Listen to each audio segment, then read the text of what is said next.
probably a good call. So that's probably a good call. Mm-hmm.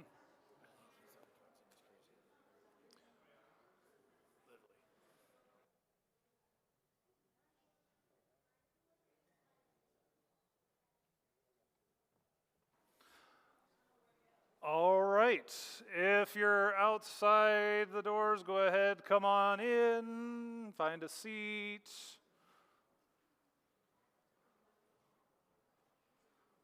All right. I see a few shadows, but they'll get in here in just a moment.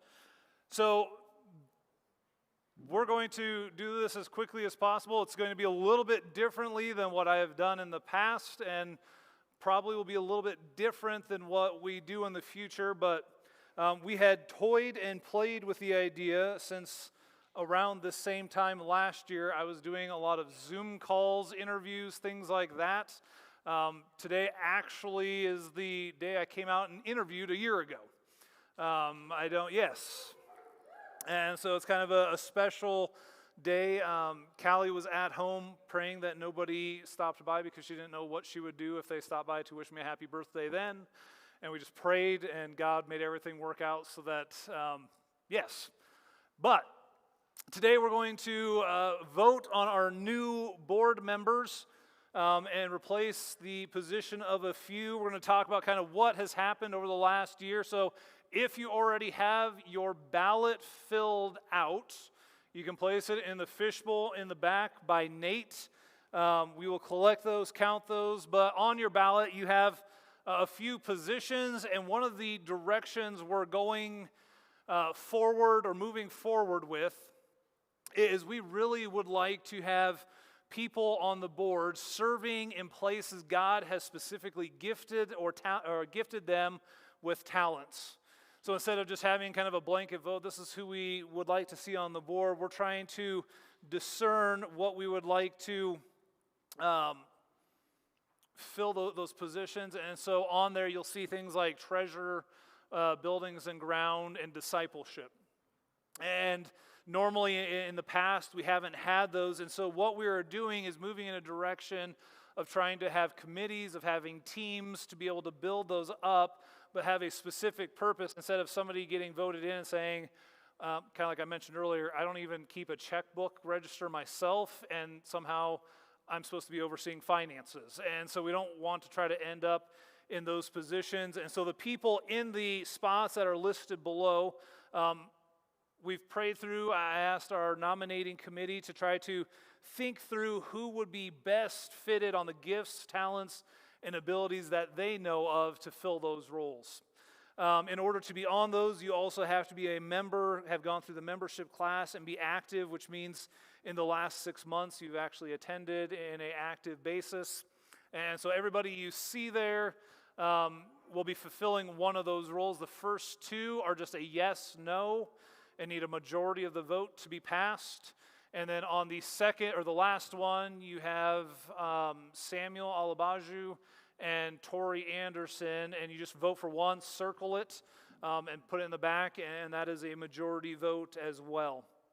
At the very bottom, I don't know how familiar you are with district assemblies or part of the Church of the Nazarene, but we have a meeting on this district. It is the middle of August, in which the pastors gather, but we're also able to, as a church, send delegates to vote on issues or circumstances, things that may change either the budget or during General Assembly year. It may be things that we want to change in the manual, whether it's wording or beliefs, and they vote on our church's behalf. And so in the past, I think it's always been a spouse or the pastor or somebody that's filled that, and what that will do below for the yes-no vote there is to be able to give the board the power and ability to nominate people within the church to fill that role for us without actually having those delegates present today. So that's going to be a yes-no vote. If a majority of those are no, we'll have to come back and we'll have to gather a delegate candidate list, and we'll have another meeting to vote on our delegates. But that is what that item is for. If anything on this is confusing, if you've never heard this before or need more explanation, I am more than willing to talk and partner with you so that we can have a better understanding. But moving forward, this is kind of the format that we will be having. So has everybody turned in their ballots that had one? Does anybody still have theirs? If you have it still, raise your hand. Zach will run over to you and collect those.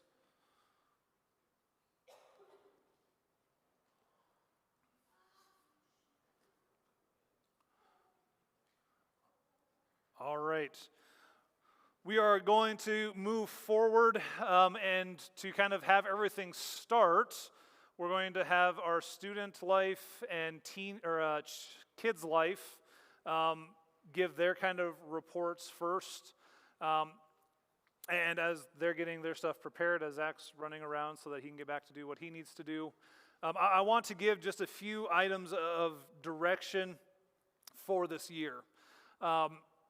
I want us to do things well. In our core values, when the church board, the leadership, when we were sitting down, one of the things that we decided is we don't want to do everything under the sun and do it kind of okay. One of the things that COVID had allowed us to do as a church as a whole was be able to evaluate what is truly important. And as I mentioned this morning, looking at the heart, where our heart is at, we'll usually spend more time, we're more excited, we're able to fund those things. And so the 3 or 4 things that we'll be really focused on are going to be our kids' life and our student life first and foremost on our radar. And the reason for that, and we're going to do a quick kind of survey really quickly to see how close our church is to this survey. But the average age before that someone comes to accept Christ that is still in the church and has a relationship with Christ today is before 16 years old. 80% of people who have accepted Christ that are in the church today did so before they were 16 years old. So I want to just do a quick game. And if you accepted Christ before you were 16, go ahead and raise your hand, and we'll see where we're at. So we're pretty close there. I think we had, it may be a little less, but in looking at where our country's at and looking what happened this last year with children and schools and seeing kind of the disarray that they're in, we want these programs to be excellent. We want to be able to have a firm foundation for them to build off of from the very beginning of their Christian walk with Christ, to be able to introduce them and have the resources and the abilities to do so.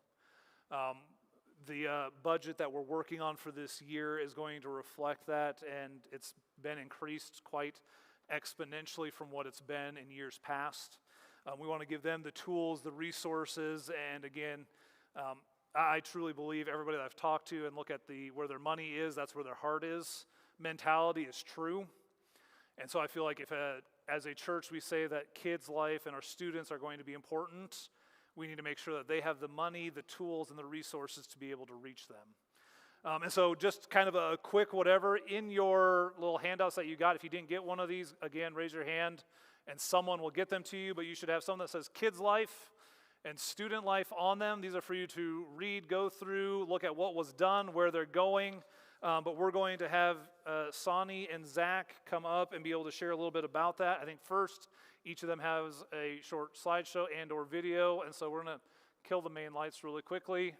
We're going to have student life go first, and so we'll have the video. Zach will give his little message, and then we'll have student life follow. So here we go. We're going to try it out.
Okay, so that was 2020 and 2021 of youth ministry, and it was the weirdest year ever. It kind of started, I kind of start back in March of last year, kind of when COVID hit, and everything shut down. We quit doing meeting on Wednesday nights and went to Zoom meetings. That didn't work at all. Students were kind of like zoomed out from school and everything. So we did that for about a month and a half.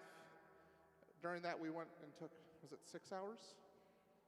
About 6 hours to deliver Frosties to all of our students. We almost killed our dog because he ate a chocolate Frosty. But it was just an awesome way to try to find ways to connect with students when we couldn't actually meet. So then the summer came and we did a lot of events, a campfire, disc golf, hiking, and started meeting again at the school year. We split middle school and high school this year for the first semester. And it worked really well because we were able to connect with students kind of where they're at on a more personal level. But it didn't work well for games. You can't do as many fun games when there's only 7 kids. So come January, we went all back together, and we've been averaging actually between 13 to 15 kids every week, which you would kind of think, well, where's all the students? Not a lot of them actually come here on Sunday mornings. We've got a lot of kids from Rapid City Christian, a lot of kids from, is that Southwest right there? Yeah, Southwest Middle School. And I was trying to think, almost every single week since about March, we've had at least one new student, which has just been really cool to see kids inviting their friends and helping us kind of grow our group. And it's been honestly awesome. Some of those pictures were from the event we just did in Aberdeen called MAX. It was a competition event to kind of promote Mid-American Nazarene, our college on our district that's in Olathe, Kansas. And it was kind of competition based, and we won the ping pong, so that was exciting. Thank you for the new ping pong table. We got to practice beforehand. We won the disc golf, and the girl in the cow outfit, they had a jungle gym, and she climbed to the top of that and mooed as loud as she could for the entire place to hear, and it was the best. Teenagers are awesome. Some of the things real quick that we're just looking forward to this coming year is we're really trying to grow as much as we can this summer. We're going to do an all-nighter this summer at the church. We're going to do a campfire. We're going to do a slip and slide, steal the bacon. It's just going to be just a lot of fun for students to invite their friends. But then once fall comes, we're going to go back to Wednesday nights with all of our students, high school, middle school, and we're going to add life groups for youth ministry. So half the time they'll be spent middle school life group, high school life group, where they can kind of talk about what we're discussing as a church as well as what's going on in their life so they can make it personal to them. But to do that, we need your help. We need some more volunteers. Right now it's me, Olivia, and Sam. We'd like to have 4 more by the fall to just come hang out and love on students. And honestly just have fun, do gross games with them, and just help them know they matter. And we're really excited to see where this year goes. And that's really all I've got. And if you've got any questions, please talk to me. Okay. There's a video for Sonny as well.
afternoon.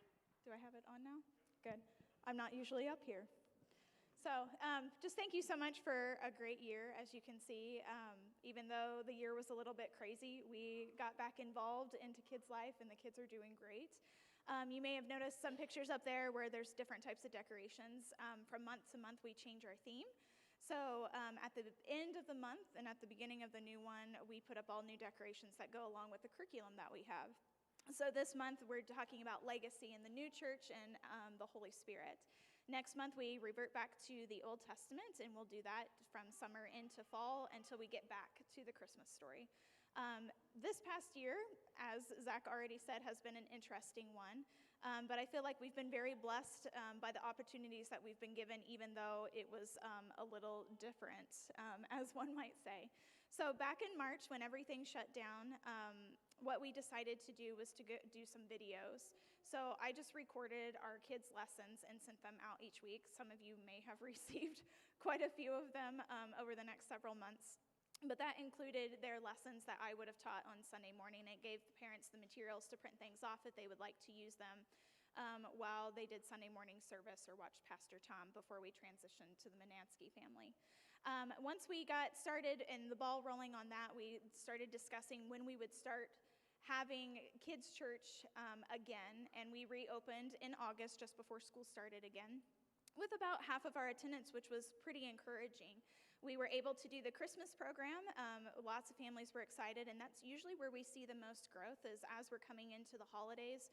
We have more families attending. Sometimes we have some new families that are starting to come, and that kind of was our momentum that got us back to where we are today.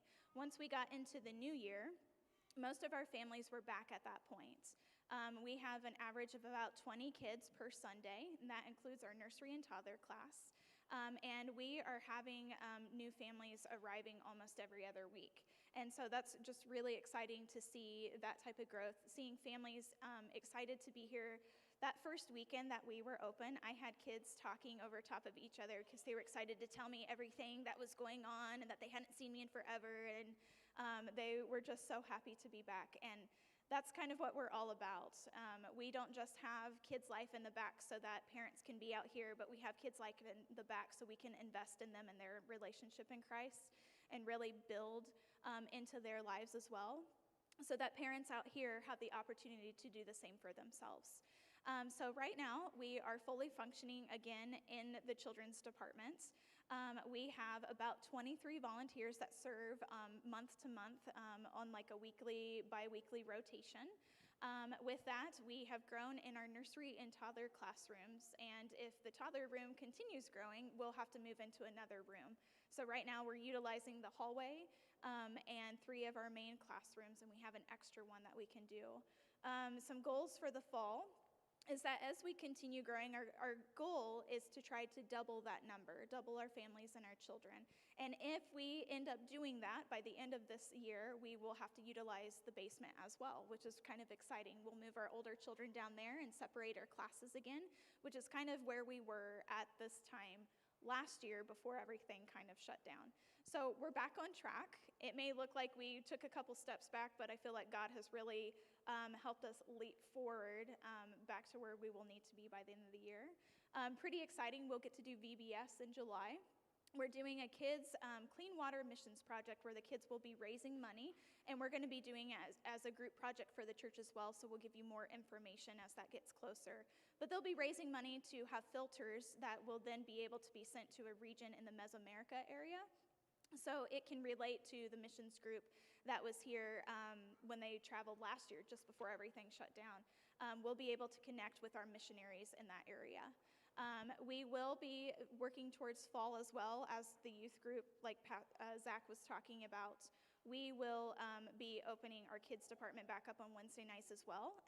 The Caravan was very successful in 2019, moving into 2020. The kids loved it. We actually had more children attending Wednesday nights for a while than we did on Sunday mornings, and we'd like to have that opportunity again for them. So we'll be doing the Caravan program again, which is the Scout Badge program that's designed through Nazarene Publishing House, where the kids can earn the badges and they have the sashes and everything like that. And so we'll be working towards that for this coming fall.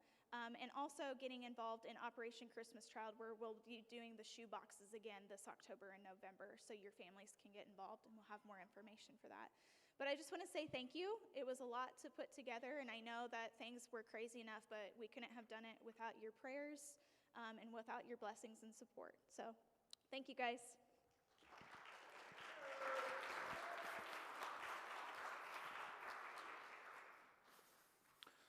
All right, so with that, we're just going to continue to build on that before we switch gear to our life groups and outreach for the year.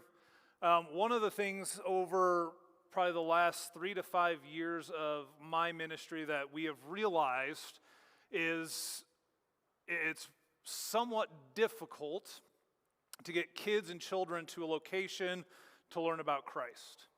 And what I mean by that is if we look at where we're at Sunday mornings, everybody comes, the adults come, the parents come, they drop off their children, and so kids, for lack of a better word, get drug along. And for Wednesday nights, it's not quite that same mentality where it's another thing we have to add to our list, it's another thing we need to do, and so there's kind of a drop-off between children and teens. Not only that, but when teens get to drive on their own, they can decide what is important and what isn't. And so one of the things that we're focusing on, as I mentioned, kids and student life are going to be kind of one of those areas that we're going to focus on this year, get really, really solid and do them really well, is have kind of a combined effort on our Wednesday nights, and I still don't have a great name for it. So if you have a name that kind of combines these two without offending one or the other groups, I would appreciate it. But basically, Wednesday nights will become our kids and teen night. We're not going to have any kind of life groups or adult Bible studies, and we'll get to that with the ability to serve here in a second. But we realize that when we have a lot of kids, a lot of children, you have to be able to have enough people in charge, people in care, to be able to abide by the standards and safe practices by the government and everything else. And we want to honor that ability. And so it's going to be an opportunity for us as a church to serve our students and our children. And like I said, I don't know how to advertise that, because if you say kids night, teens are like, well, I'm not going to a kids night. And you can't really say teen night, because then the kids are like, well, I'm left out. And so if you have a good idea of what we can call that night, please let me know. But what we're going to do, and what I've seen work really well over the last couple of years, is there's a momentum and an excitement looking at what is to come.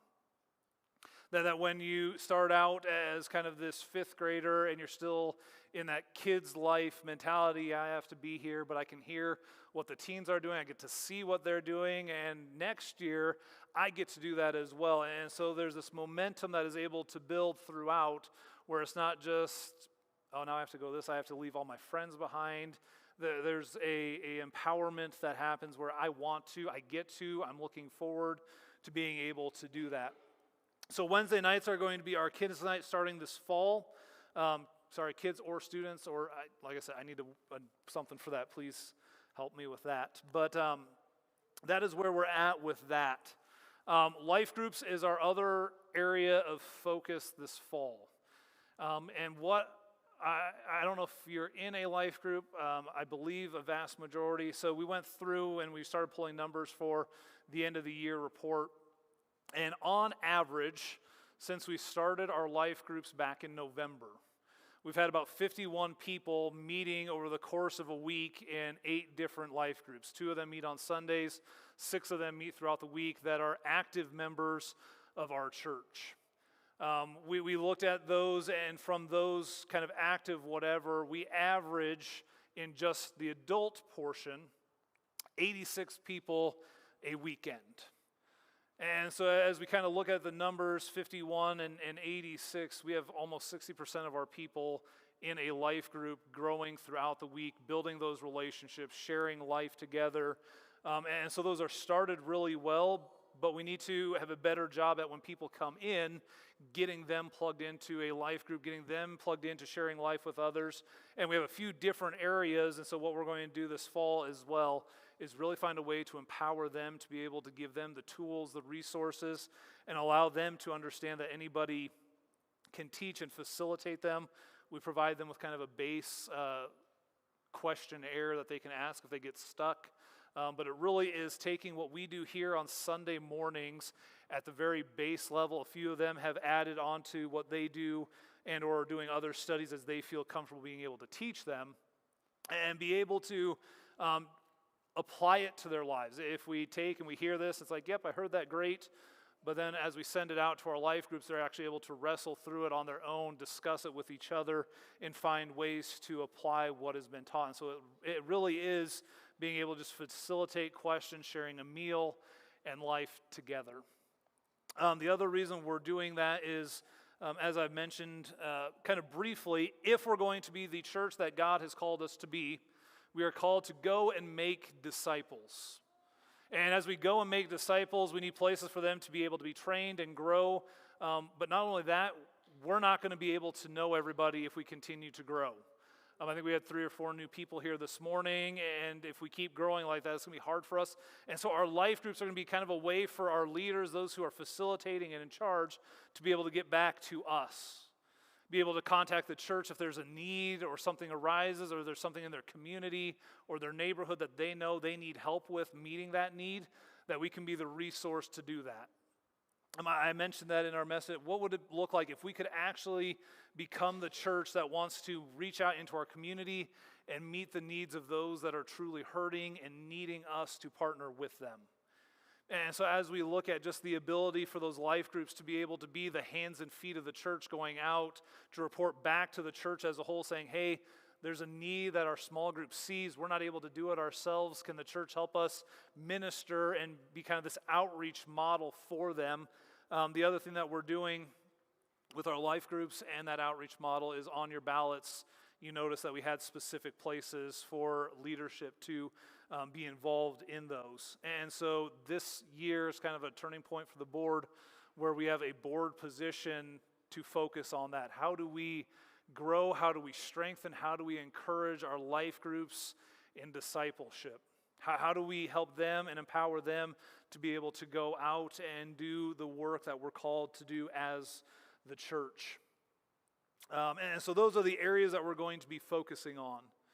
It's important to have a strong foundation. As you looked at our children, one of the things that Sonny didn't mention, and I have the privilege of having 3 children back there that deal with that, and so I feel sorry for Sonny, and I'll pick on Abigail a little bit, and so she can take it up with me later. But Abigail is our little theologian, and what I mean by that is I'll get home, and Callie says, Abigail has a question for you. Because Callie at times is like, I didn't go to school for that. That's a question that your dad's taking in his master's level courses. Go find out from him. Like the questions that are coming out of our children's group are not kind of the, why is the sky blue? It's, I really want to know why this kind of problem of evil, why we have sin, why, and they are, it's not just daycare as some would like to think. They are learning, they are growing, and asking questions, and so we want to make sure they have the foundation. Our life groups will continue that. The other one, and this one, how many have watched an online service? All right, good deal. The reason I say that is it is a direction that we've moved and strengthened over the last couple months. In March, you started doing online services. You had a little Zoom camera. Pastor Tom did an amazing message with a green screen, and amazing things happened there. But when we came, I had been doing live stream for our services in the Dalles for almost 2.5 years. When all of this happened, I and I think 5 other pastors were on a call with 80 to 90 other pastors in the Oregon district, helping them get something set up because they realized that if they didn't, they were going to miss their community and a world that desperately needed Jesus. And so I know the power that that has. I know the ability that it has. And in the last 2 months, I've heard from a few people that said, we first went online, watched a service before we actually came. We went to your Facebook page and looked at what you were doing. We went to your website. And so people, before they even step foot in a church now, have the ability to see who we are online And a few of them started coming because of what they were able to see in our church, see just the people and the message, and be able to have that as their opening place. And once they get here and are able to see the people that attend, the love that they have, I mean, it is absolutely amazing the stories that you are able to hear of how God is not only using our online streaming services, but use them throughout the U.S. and the world. It truly is something that we'll be looking at. We're going to grow with the intention and or hope that it'll be something that we're able to use and send out to help others. I don't know if you're familiar with this, and hopefully Pastor Tom won't get upset for me for sharing this, but Pastor Tom has been able to use what he began here, kind of the tools and just what he was able to do, and is not only pastoring the church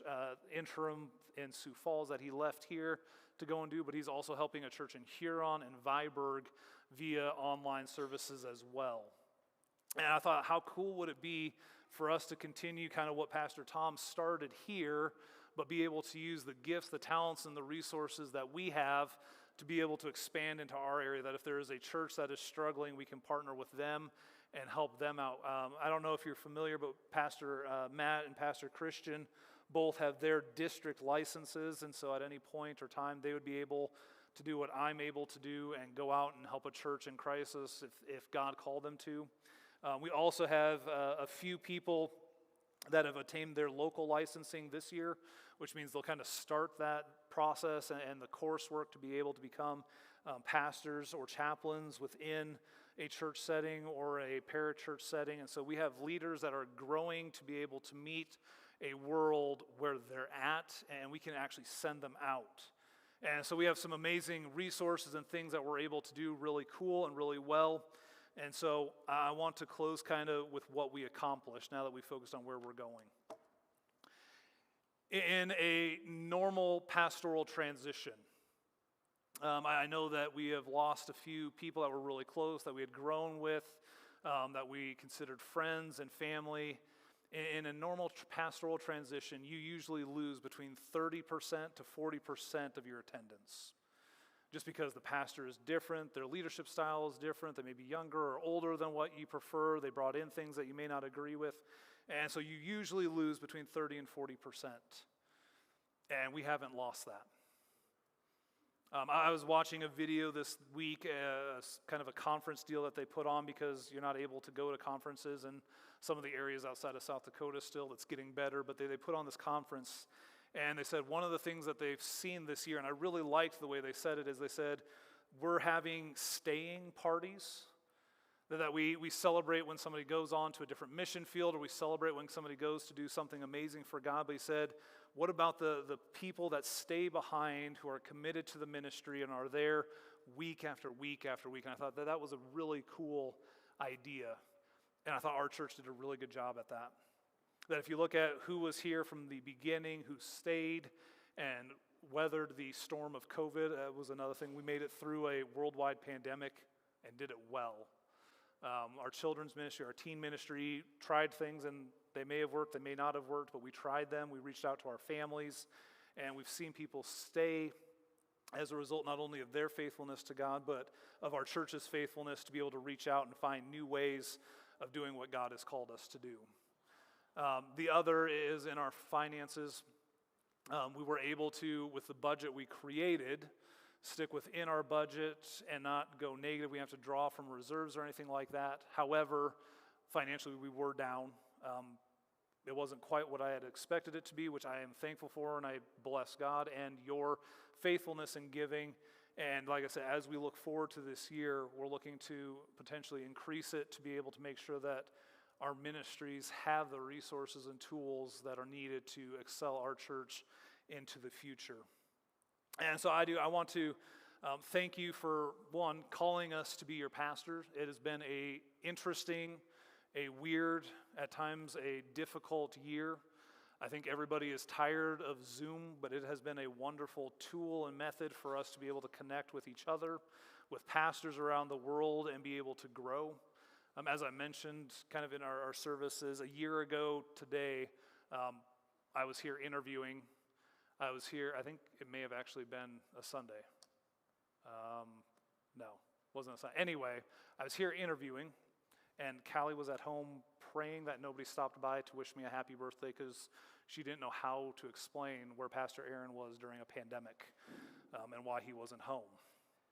And so it is amazing to see how God was able to move, how he has used it. I had birthday wishes coming from all over the areas that we have served, and sharing life doesn't end when you move from one location to another. You still retain those friendships, those ministry partners, and we are thankful for that. I am thankful for the opportunity to be here to serve you, and we're looking forward to serving you better. And with that in mind, I have our final piece of paper that I had in front of you, and it is the Get Involved one. As you heard from Zach and Sonny, there are other areas on there for us to be able to grow in. We truly want to be a church that is contributors, not just consumers.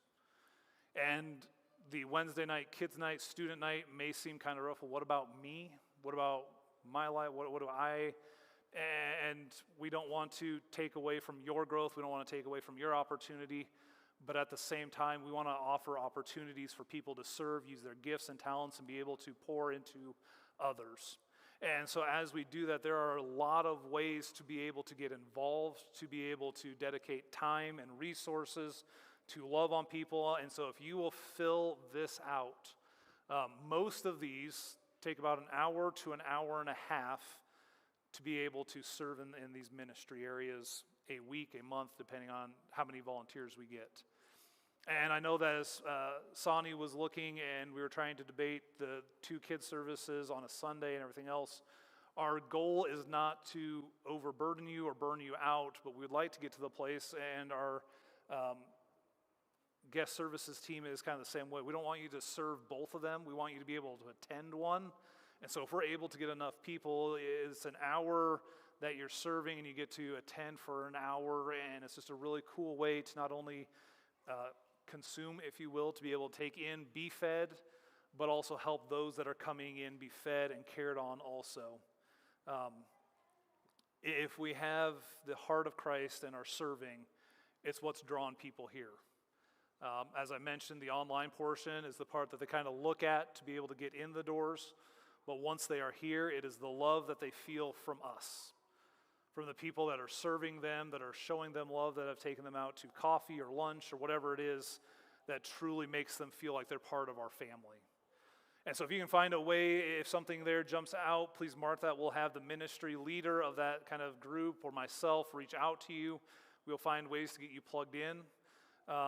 Teens and or digitally excellent people, I really need you. As we've grown everything, I don't know if you've looked at the back soundboard area, but that absolutely exploded.